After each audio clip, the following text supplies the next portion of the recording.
something that is internal, kind of the essence of the essence. فَاتَّقُوا اللَّهَ يَا أُولِي الْأَلْبَابِ لَعَلَّكُمْ تُفْلِحُونَ, similar ayah, that, oh, you who have minds, have taqwa of Allah, so that you can achieve success. Now here, before we continue, kind of there is a not so subtle difference here between the word aqil in the Arabic language and the word dhaki. So if a person is dhaki, he's intelligent, right? Like you're good in school, smart, right? I don't know if English has these shades of meaning or not, it's possible. But aqil is different than that. Huh? Aqil, even if in the vernacular, the slang that people use, if a boy is rambunctious, right, disorderly, what do they tell him? Be aqil, right? Be aqil, right? They don't mean be smart. So that's not it, but we be what? Wise. Be reserved. That's what they mean by it. Be aqil. Yani have aql and sit down. Have aql and settle. So aql means the thing that restrains. That's what it means. The thing that restrains. And so the mind was called aql because it restrains you from doing things that are wrong and foolish. Right? And as long as it restrains you, you have aql. If it doesn't restrain you, you don't have aql, though you could be very smart.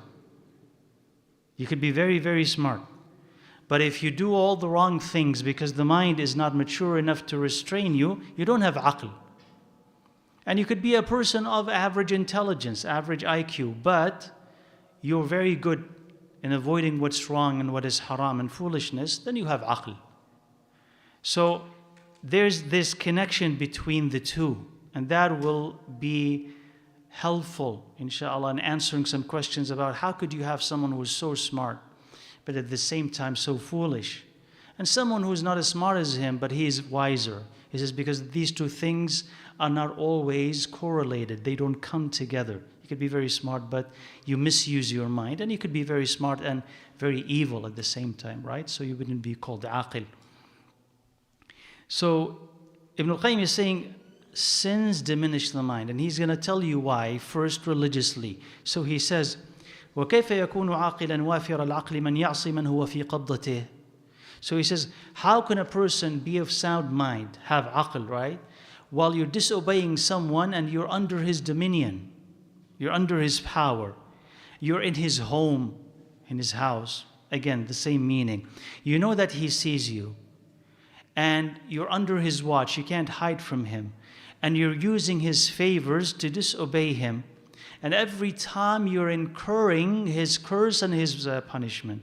And every time when you sin, you're inviting the punishment of one who has power over you and can do whatever he wants to you, right?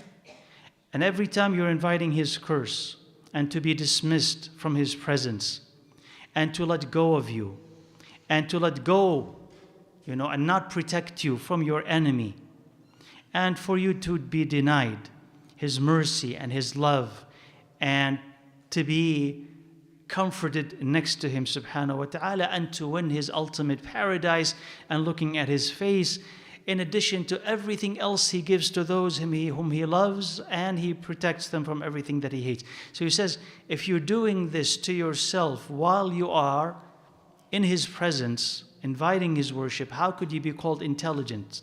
And he says, then adds to it. So what mind or sound mind could be attributed to someone who favors the joy or the comfort of an hour or a day in an infinite or semi-infinite number of days or hours that will pass as if it's a dream, and favor that over everlasting comfort in paradise? He says, how could you be intelligent if you do this? So two things here he's talking about. One, you are opposing Allah Azza wa Jal in front of him. And you know what he had promised those who oppose him, that he's going to punish them. And you believe that that is coming. And you continue to oppose him. So he says, how could this be intelligent? And how could you be a sound of mind? Like somebody who is driving and he knows that he's driving so fast, ultimately he is crashing. He knows for sure he's crashing because he can see the end. And he doesn't hit the brakes. You wouldn't look at that person and you say that that person is of sound mind. Because you're driving towards your end. You're killing yourself. He says this is what is happening. You know you're killing yourself. You know you're driving yourself into hellfire. Yet you keep doing it. And he's watching you, and you know that he is watching you. And you know that you cannot escape him. And he sends you from time to time reminders that what you're doing is wrong. And you still don't pay attention to it. He says, how could this be a person of sound mind? How could he be called intelligent? And he says, وَلَوْلَا الْعَقْلُ الَّذِي تَقُومُ بِهِ عَلَيْهِ الْحُجَّةِ لَكَانَ بِمَنْزِلَةِ الْمَجَانِينَ بَلْ قَدْ تَكُونُ الْمَجَانِينُ أَحْسَنُ حَالًا مِنْهُ وَأَسْلَمُ عَاقِبًا. Right? So he said, and if not for the fact that we know that he has a sound mind by which he is able to process and understand the evidence and the proofs of Allah Azza wa Jal, by which he becomes liable and responsible. Meaning like this person who is disobeying Allah Azza wa Jal, is he culpable before Allah Azza wa Jal? You say yes. Why? Because he understands the Quran and understands the Sunnah, understands Allah's evidence. So he's not insane, right? You say yes, he's not insane. At the same time, he's saying he's acting in such a way that he should be an insane person. If not for the fact that we know that he's intelligent because he understands, we would call him insane for acting this way, for killing himself, for losing or compromising his future, right? But he said, but the insane are better than he is, which is true, by the way. Those who have lost their minds are better than that person. So imagine Allah Azza wa Jalla has given you such a gift, and you are worse than the people who were denied that gift. Why are the insane better off than this person? Because they could argue on the day of judgment, I did not understand a thing. I'm not responsible, right? I'm not responsible. So Allah Azza wa Jal could test them, Allah could forgive them, but they didn't have the mind, the faculty to understand and to avoid wrong and to do right. You have it, but you ignore it. That's worse than the person who has no intelligence at all. So imagine how a person here, as Allah Azza wa Jal says, بَدَّلُوا نِعْمَةَ اللَّهِ كُفْرًا, they have changed the ni'mah of Allah Azza wa Jal. They've changed the ni'mah of Allah until he became worse than the person who does not have it, or he become worse than an animal. Because at least an animal at a basic level, they know Allah Azza wa Jal, and an animal also, and they know danger, they run away from it. But you know danger and you run towards it, he says you cannot be an intelligent person that way. So on a religious level, you understand how sin diminishes intelligence, because you shouldn't be acting this way. قال فهذا من وجه. So this is kind of in one area, the religious area. This is how sin diminishes the mind. He says وأما تأثيرها في نقصان العقل المعيشي. He says as for diminishing, or the sin diminishing of the mind related to worldly affairs. So as far as religious affairs are concerned, you understand how and why. Then when it comes to worldly affairs, how does it diminish it, or why does it diminish it? He says, فَلَوْلَا الاشتراك في هذا النقصان لظهر لمطيعنا نقصان عقل عاصينا ولكن الجائحة عامة والجنون فنون. He says, if not for the fact that sin is so widespread, that is so common among everybody, the obedient among us would see the difference and how they are different from the disobedient. The obedient among us will see how diminished the mind and the intelligence of the sinful's mind are. You follow what I'm saying? So he says, if not for the fact that sin is so widespread, that everybody is guilty of it, a lot of people are guilty of it. If not for the fact that this is happening, the obedient will be able to be very distinct from the disobedient people in intelligence, even in worldly affairs. Not only in religious, but even in worldly affairs. But he says, وَلَكِنَّ الْجَائِحَةَ عَامَّةً, but the calamity is widespread, is common. وَالْجُنُونُ فُنُونَ, and insanity or foolishness has a variety of paths in it, meaning people disobey Allah Azza wa Jal in so many ways that all of them have diminished minds.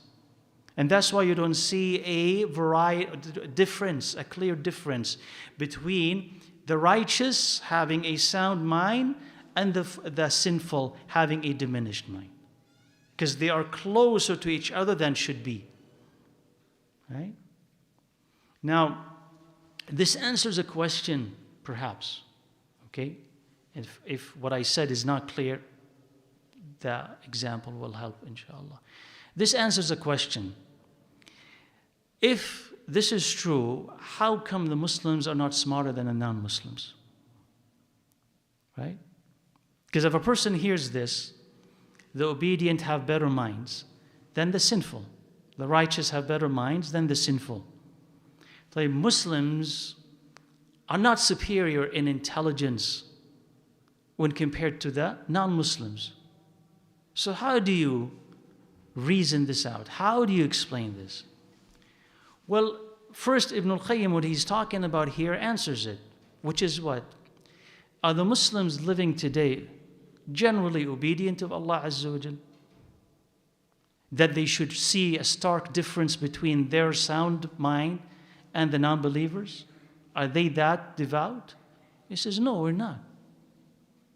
So when you're looking at Muslims, even if a non-Muslim is asking this question or a Muslim is asking this question, they say the comparison, if you want a comparison, compare the best of you to the best of us. But today, when you look at Muslims, whether Muslims in Muslim countries or Muslim in non-Muslim countries, the practice of Islam is very light. How many people pray? Majority or minority? Minority. And that is the most essential thing in Islam, which is salah. Now add to this zakah, add to this hajj, add to this staying away from haram, which is very common. And you see what Ibn al-Qayyim rahimahullah is talking about. That is, the calamity is so widespread, meaning that sin has diminished the mind of everybody, that you don't see a stark difference between the righteous and the unrighteous. That's why. But if the righteous were really righteous, you will see how sound their judgment is. You will admire them. You'll admire their decisions. You will admire their speech. You'll admire their advice and counsel. But the reason why you don't see such a huge difference is because we are closer to each other than should be. We have a light or weak practice of Islam, which diminishes our minds as well. So when I'm talking about an average Muslim. You talk to an average Muslim, he doesn't sound very different from a non-Muslim. Their basics are there, right? But in terms of lifestyle, in terms of opinions, in terms of social, cultural practices, they're not very different from a non-Muslim. That's why the difference is not very big. But you want to understand what he's talking about, and the transformation that righteousness brings. Look at the Sahaba of the prophets, the Prophet ﷺ. The Sahaba were completely transformed. From people in the beginning that before Islam, no one paid attention to them. Right? They had nothing that people wanted. They were not invaded, right? Like empires were not interested in that area. Yes, it was a difficult area to control and they were tribal, so it is very hard to subjugate that, yes. And it doesn't have any resources in it, yes, that's true. But also, like for people dismissed them. They had nothing. And the Prophet ﷺ comes to those people who used to kill their daughters, used to make idols with their own hands and then worship that, and when they get tired of them, just take them apart, right? They used to kill each other. They used to behave in a very stupid and foolish ways. And the Prophet ﷺ comes and they get transformed into not only better people, but the best of people. And they have what? They have now when they come out to humanity, they have a message. They have a social program. They have an economic program. They have a moral a complete moral structure with them. When they speak, their wisdom surpasses the wisdom of the philosophers. People learn from them. They don't need to learn from anybody else. How did this all happen within the span of 20 years or so? That's it. It's not their children, it is they who that had that happen to them. You didn't have to wait another generation. But how was their mind, how was it advanced to such a degree? He says it is obeying Allah Azza wa Jal and imbibing and absorbing the wisdom that you find in the Quran and then directly from Muhammad alayhi salatu wasalam. That's how they were transformed. So if a person sins, it's affect their mind. They become stupider because of it. Even if you were to admire a non-believer, right? So you suppose that you're listening to a non-believer. Suppose that they're highly educated, with, this honor and that recognition and these papers, the best of the best, the smartest of the smartest. The people who, when they speak, they impress you. The choice of words and the theories that they use and what have you. Listen to them, but keep listening to them. And especially if you're armed with wisdom from the Quran and the Sunnah, listen to them. They'll impress you in one area, yes. But keep listening to them and you'll see how quickly they fall. When they start talking about other things, talk about other fields, talk about especially moral right and wrong. How a person is supposed to live. You will see the difference between what you've admired and how quickly they sink into opinions and in areas you know very well it's wrong. But they can't see it, but you can.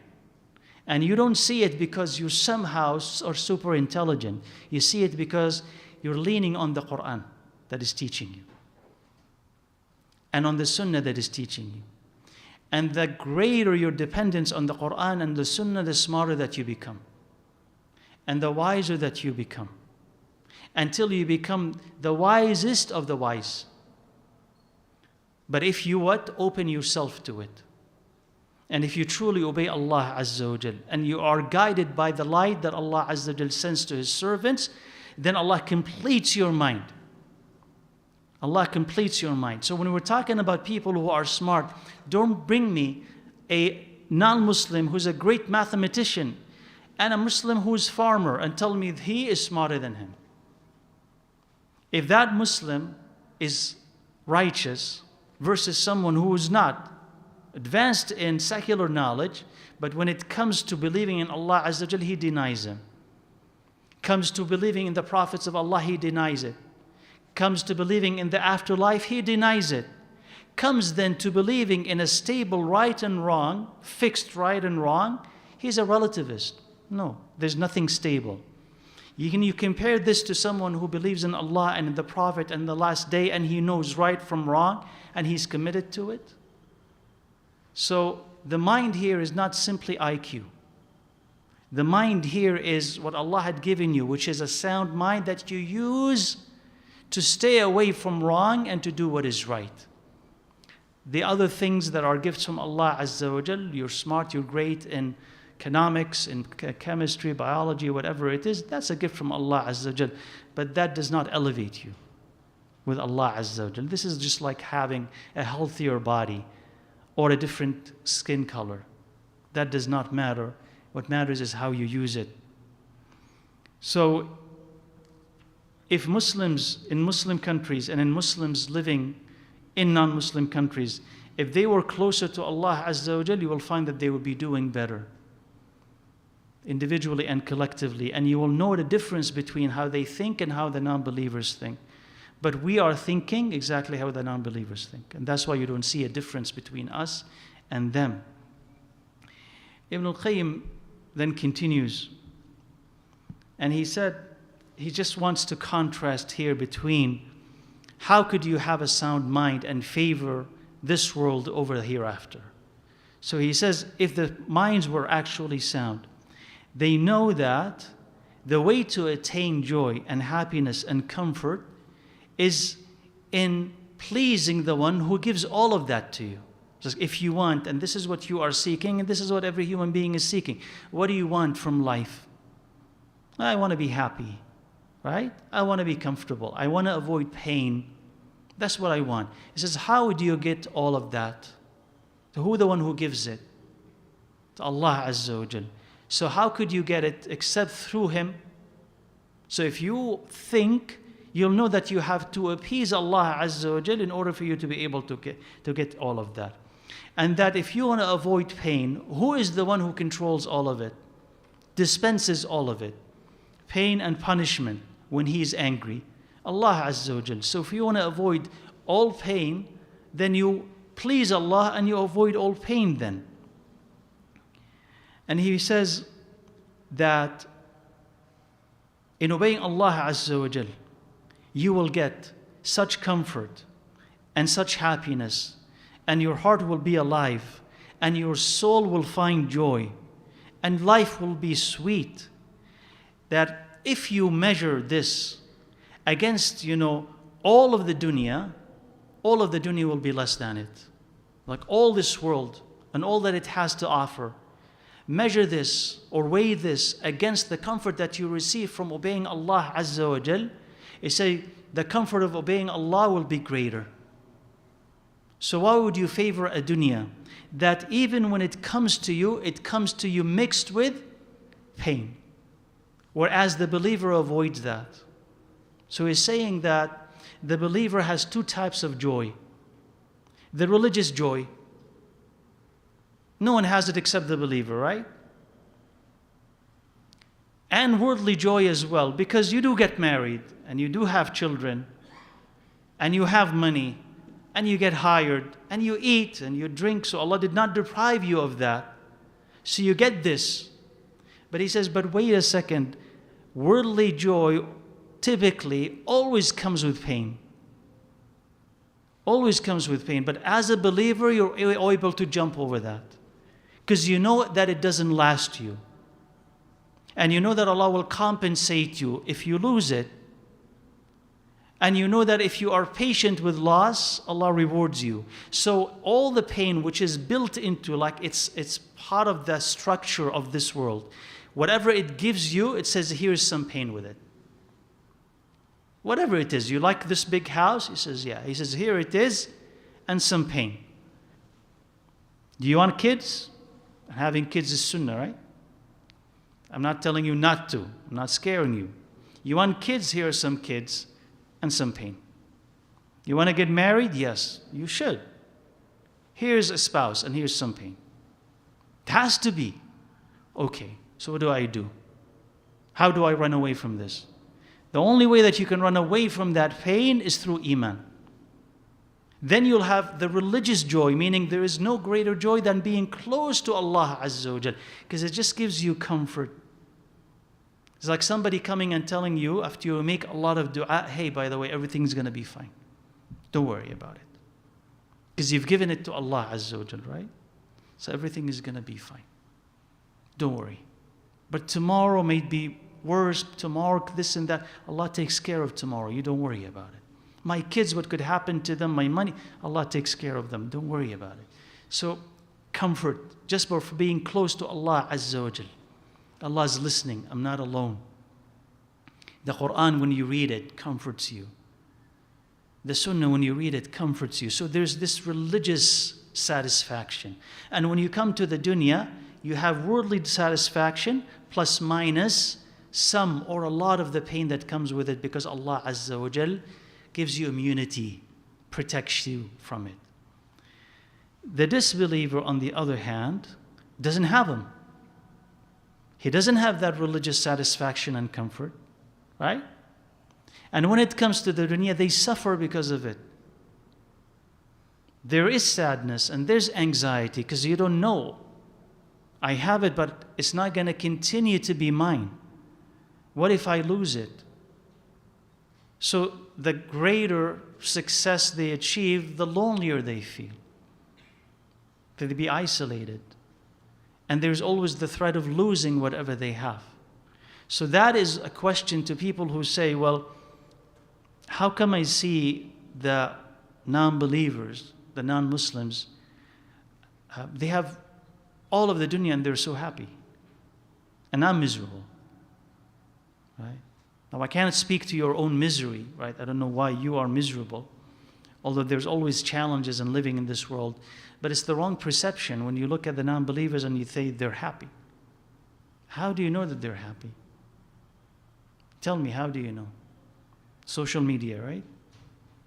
Or, the media has a piece on some of them and they're, experiencing a ton of success at this moment. How do you know that they're happy? How do you know that they're not taking something to be able just to cope with that anxiety? Or feeling of being fake or undeserving of what they have, or the fact that they could lose it. And the fact is that they will lose it, right? They have to lose it. So how do you cope with the fact that the way that you valued yourself and you saw yourself is through people's eyes? People know me and they love me. And now you have lost their love and attention. They're not interested in you anymore because you got older. Somebody came and they replaced you, right? So how do you cope with that? We've lived off what? People's praise and recognition. Now they're not interested in you anymore. And you're alone. So that's very harsh. And unless you have Allah Azza wa Jal to support that, it will crush you. Then alcohol, drugs, suicide, and all of this. So how could you look at someone like that and say he is happier or she's happier? But maybe that we are not pushing ourselves enough to be close to Allah Azza wa Jal to feel the happiness that Ibn al-Qayyim is talking about. We waver. We're in the middle somehow. We're not fully committed. So we like a lot of the dunya and we have a little bit of religion. A lot of the dunya and a little bit of religion. And that makes us miserable. So we have not really surrendered completely to Allah Azza wa Jal. And we're not really full into the dunya. Meaning with detachment from Allah Azza wa Jal. So if you want the beauty of this life and the next, be a believer. And Allah gives you the joy of this life minus its pain. Or a lot of its pain, not minus all of its pain. And Allah Azza wa Jal here, Ibn al-Qayyim brings this ayah. He says, إن تكونوا تألمون فإنهم يألمون كما تألمون وترجون من الله ما لا يرجون. And Allah Azza wa Jal is speaking here to the believers in the context of battle. But it applies to our situation as well. So Allah is saying, if you are experiencing pain, they experience pain as you do, but you expect from Allah what they do not expect. And that you should consider a principle. If you're experiencing any kind of pain, they are experiencing pain. Meaning Allah is talking about the non-believers. They also experience pain as you do. The difference between you and them is that you expect from Allah what they don't.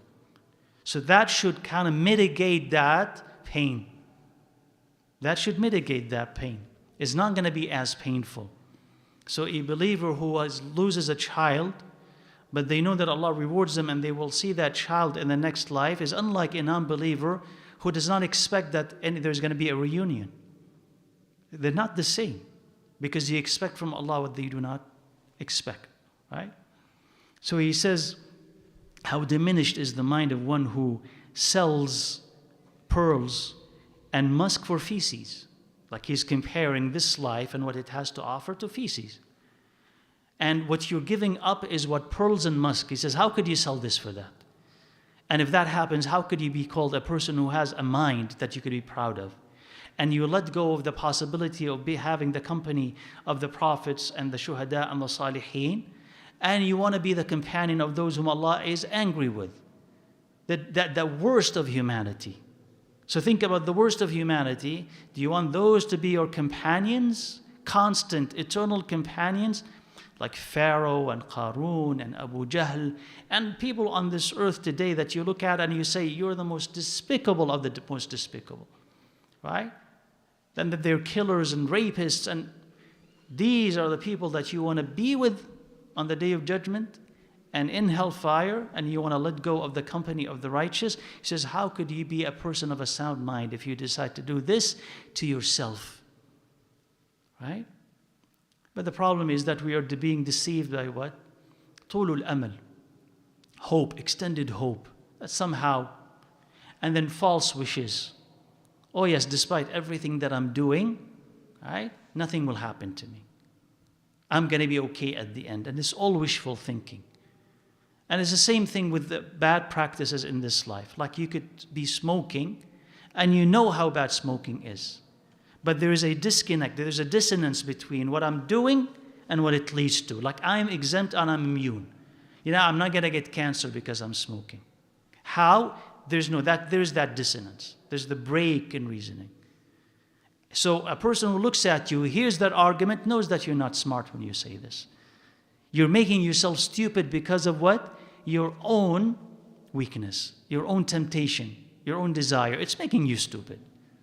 So you have to admit that you're stupid. Nobody wants to admit that, but you have to admit that you're stupid when you reach that conclusion. Yeah, I'm going to drink alcohol, but I'm not going to become an alcoholic. Right? I'm going to watch pornography, but I will not be addicted to it. I will sleep around, but whenever I want to, I'll stop and I'll find a righteous spouse. You will be deserving of a righteous spouse, that Allah would give you a righteous spouse after messing up like that. How do you think? How is this the right mind? But why are you thinking so stupidly and acting so stupidly? Because what is affecting you, or what is infecting you, is that sin.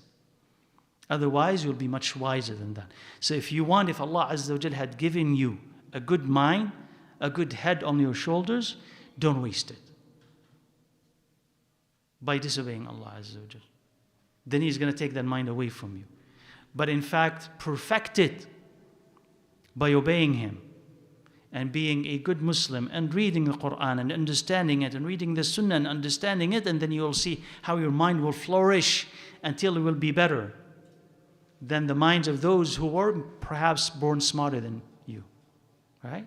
That's how, just like you exercise your body and you become stronger, and you exercise your mind and you become stronger as well. And he says, and also from the punishment of sin is that توجب القطيعة بين العبد وبين ربه. He says it will disconnect a person from Allah subhanahu wa ta'ala. And when a person is disconnected, meaning there's a severance between him and Allah subhanahu wa ta'ala, the causes of everything good will diminish or stop. And causes of all evil will be connected to him. So if you are away from Allah subhanahu wa ta'ala, all the good that is supposed to come to you will cease, and all the evil that was supposed to be away from you will come your way. Because this is your position then, when you are severed from Allah subhanahu wa ta'ala. He says, so what prosperity and what hope a person could have if the connection between him and his Creator is severed. The one that you cannot live without for a blink of an eye. The one that you cannot live without for a blink of an eye. You must have Him. And there is no substitute for Him. Right? Now physically, this is very evident. And it's important to understand it physically to be able to appreciate it spiritually.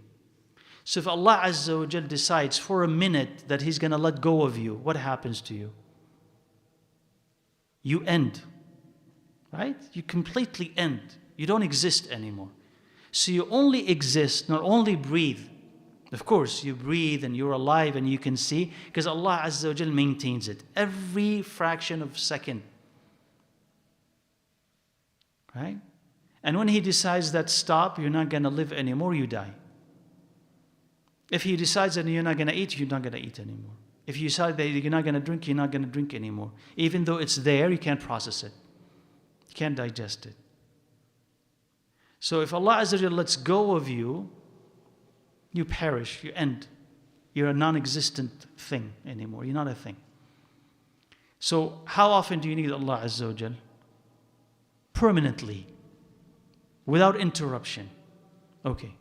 Spiritually, how often do you need Allah Azza wa Jal? The same way. Permanently. Because if not, your heart dies. If not, then evil connects to you. So Allah Azza wa Jal has to protect you all the time. Otherwise the shaitan will take over. As he will say now, the shaitan will take over. So Allah has to protect you all the time. And for your heart to be alive, it needs to be fed. Right?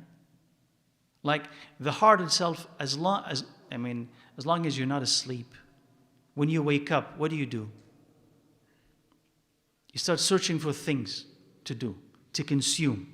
So your heart is always consuming something, thinking about something, processing images, sounds, talking to someone, listening to them, walking somewhere. There's always something that you're processing.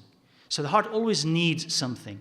And if what the heart is consuming is evil, is bad, just like bad food, it turns out to be bad as well. You'll find that your heart is tight. It's very tight. And it continues to be like this until you lash out, you scream at people, you can't tolerate anything. Then you get into all those mental health issues or what have you. Because the heart is what? Unsustained. But if you feed your heart well, it'll be a wholesome, healthy heart. So what feeds it? What's the only food that can feed it so that it can be such a heart? Is the remembrance of Allah Azza wa Jal. That's the only thing. The heart is created for that. And it's not your spouse, it's not your children, although they could elevate your mood, but it's not they that feed the heart. Allah Azza wa Jal is the one who feeds it. So if you are disconnected from Allah Azza wa Jal, then you're disconnected from everything that is good. And you need Allah to sustain you physically and spiritually, to protect you, to guide you, and to protect you from all evil. So if you're severed, it will bring pain and agony and distress. And you may not be able to name it. You may not be able sometimes to detect its source, but that's the source. It's a disconnect from Allah Azza wa Jal. So he said, قال بعض السلف, some of the Salaf have said, I see that the servant of Allah Azza wa Jal, meaning any human being, is between Allah and the shaitan, meaning somehow in the middle between Allah Azza wa Jal and the shaitan.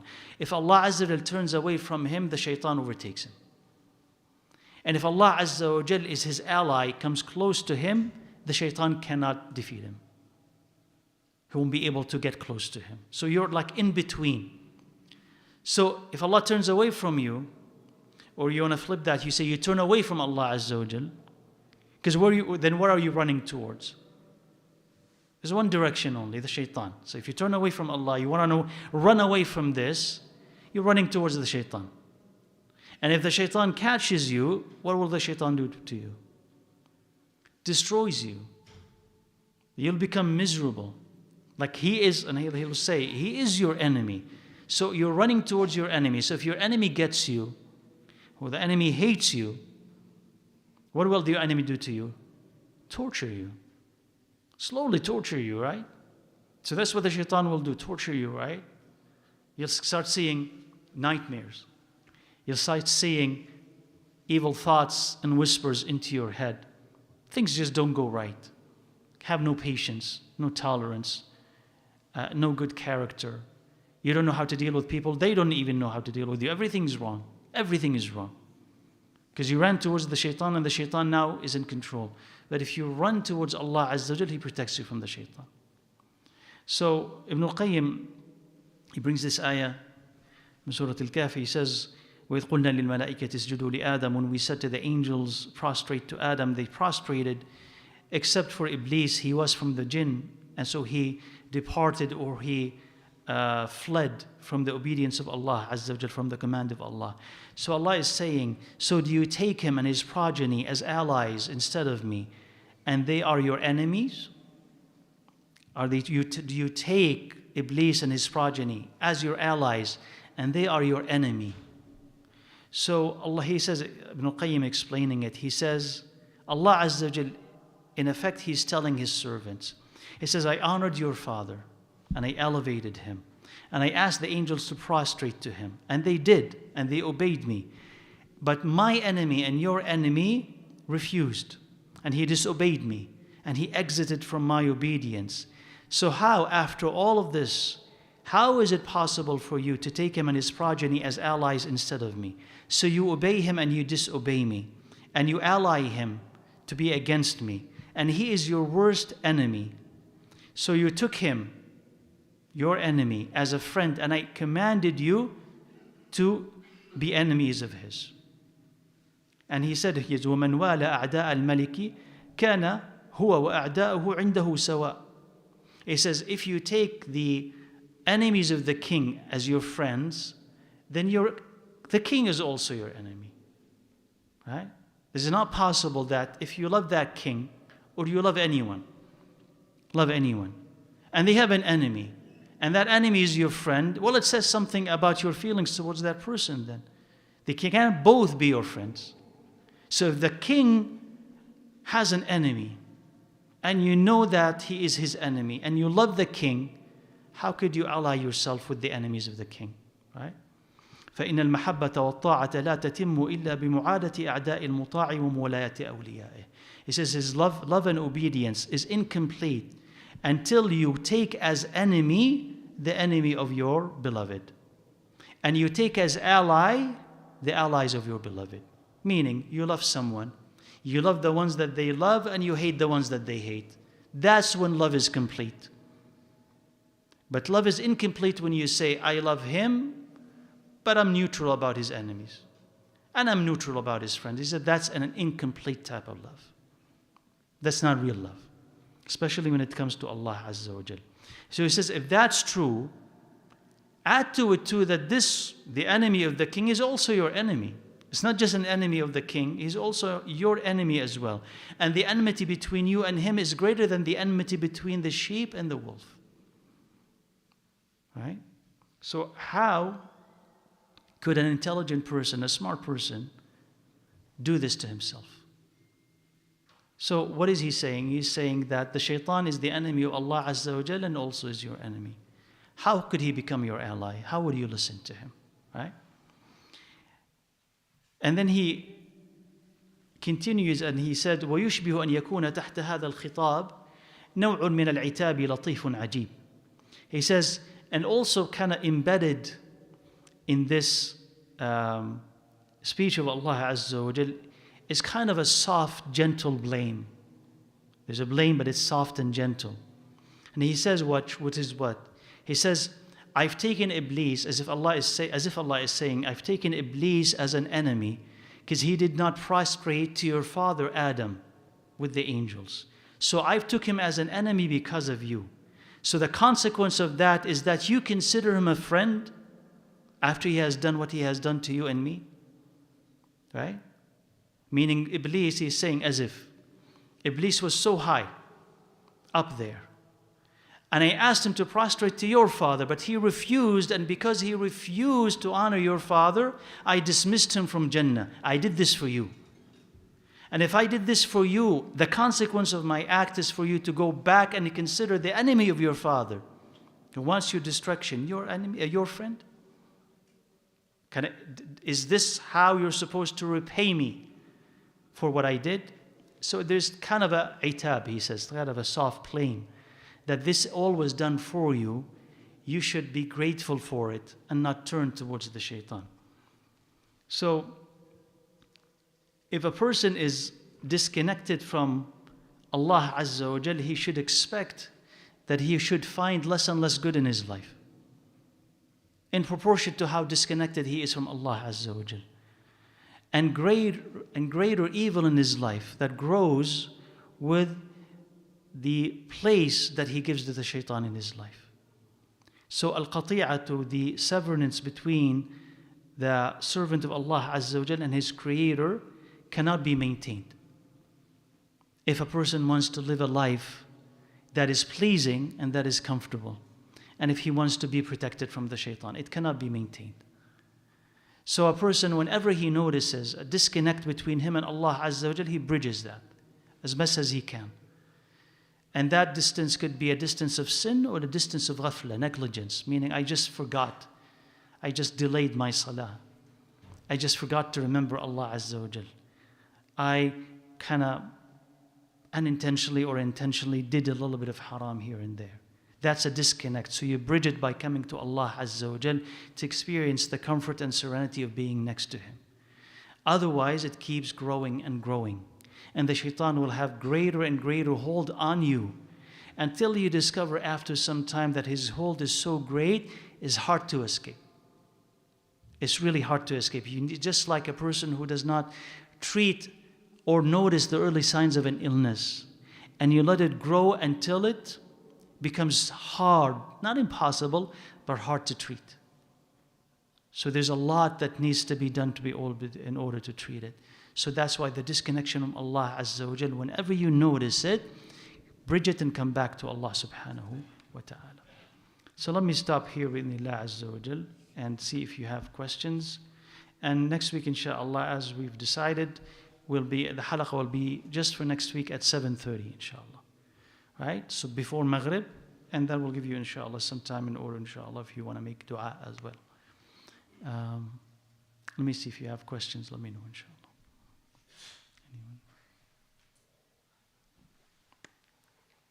Anyone? Yeah. Regarding the effect that sins have on the mind.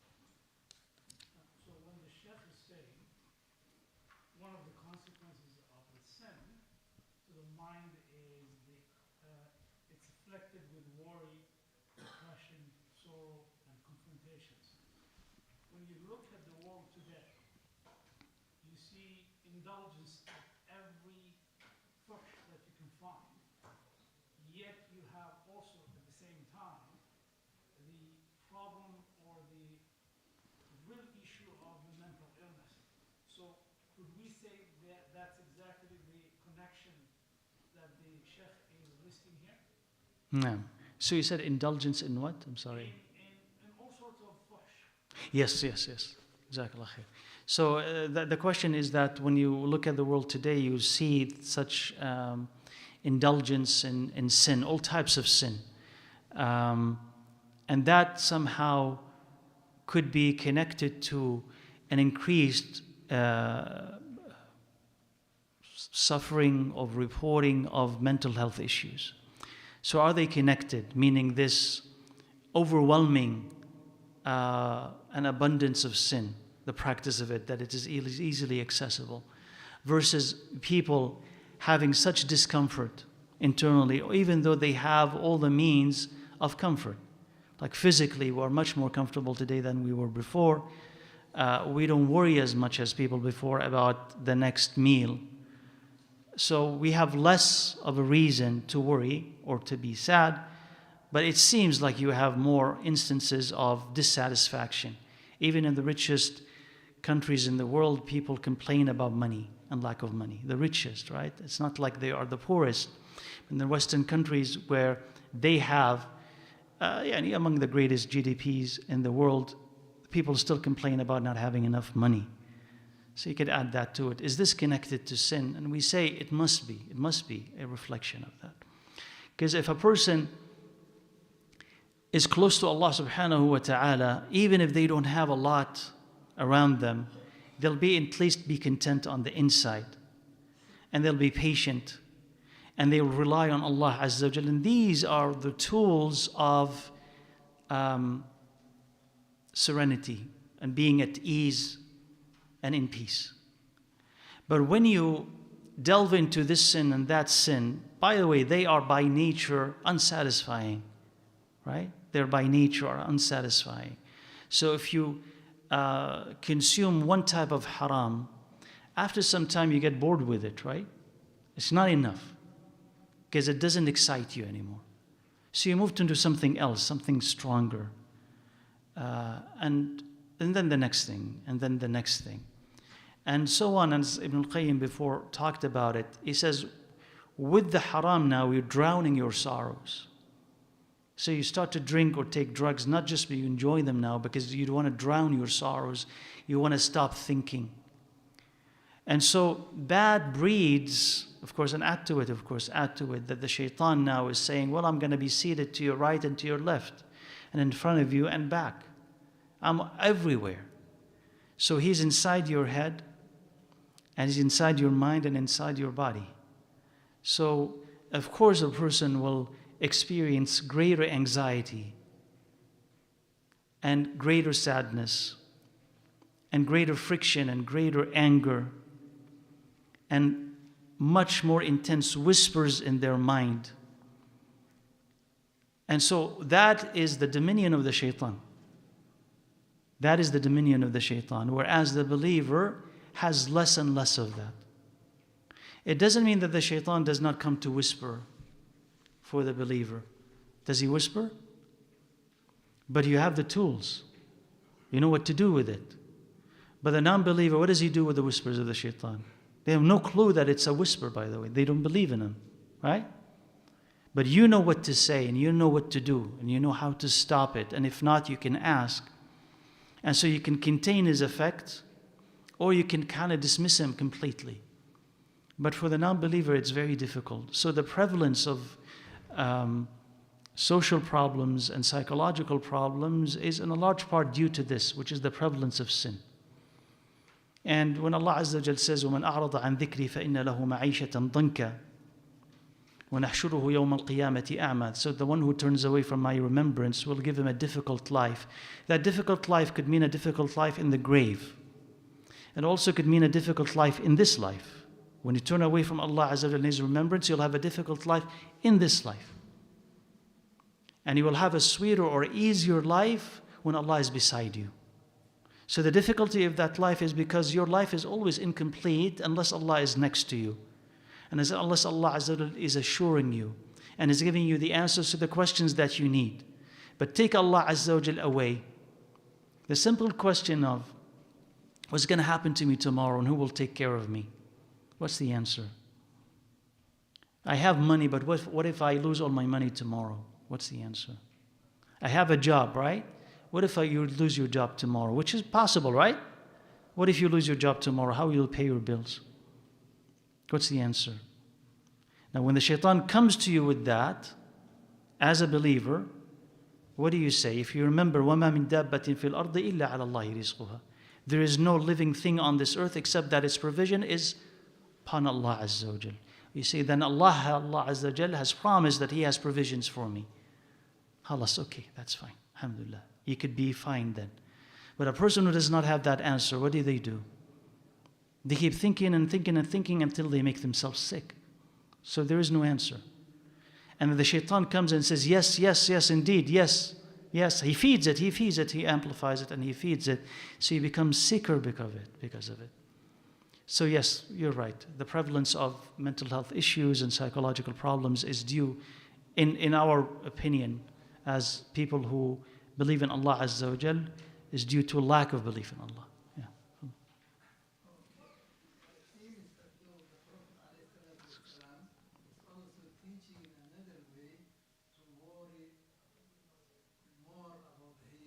Yeah.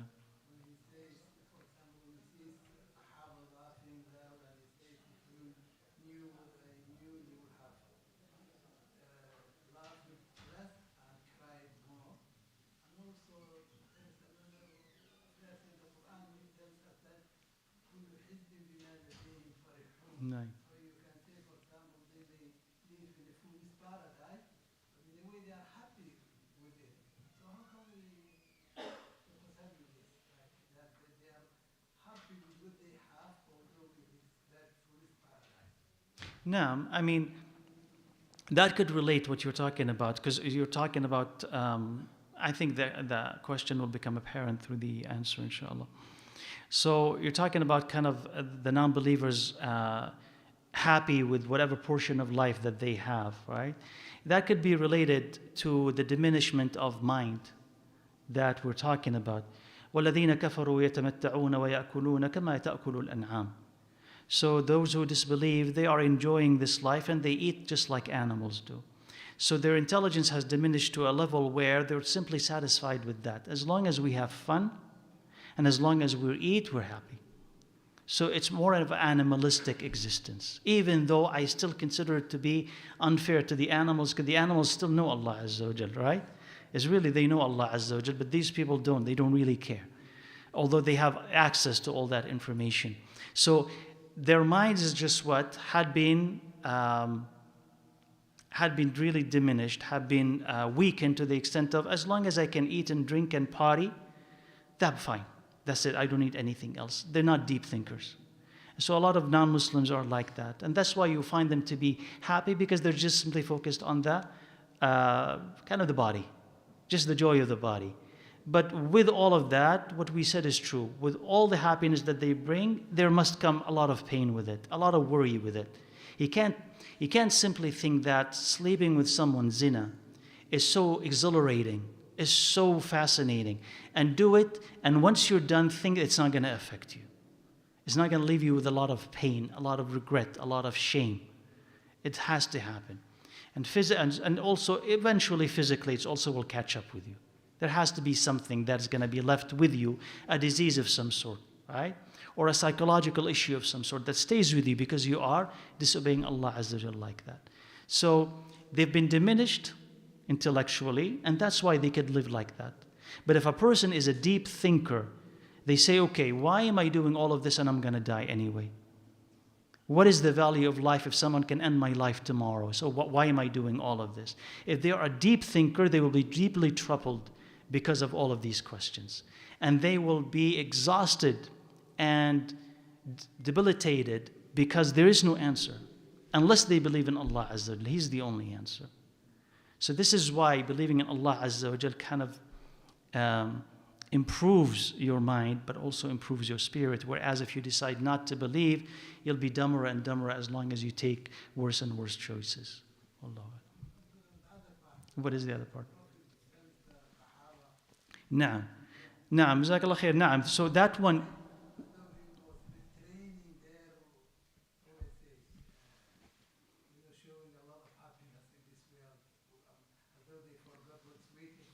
Naam. You're right. I mean, you will find in several hadith of the Prophet ﷺ as if the Prophet is redirecting the Sahaba to focus less on worldly joy and more on otherworldly joy.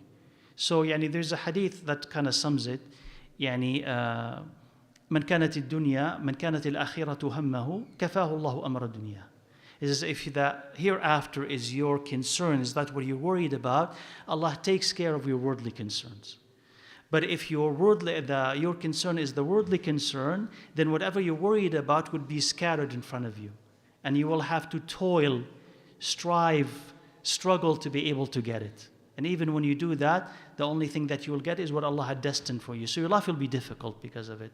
Whereas if your concern is the hereafter, Allah brings it to you, the dunya to you. Allah. I think inshallah we'll stop here bi'idhnillah azza wa jal. We'll meet you 7:30 inshallah next week. جزاكم الله خيرا سبحانك اللهم وبحمدك أشهد أن لا إله إلا أنت أستغفرك وأتوب إليك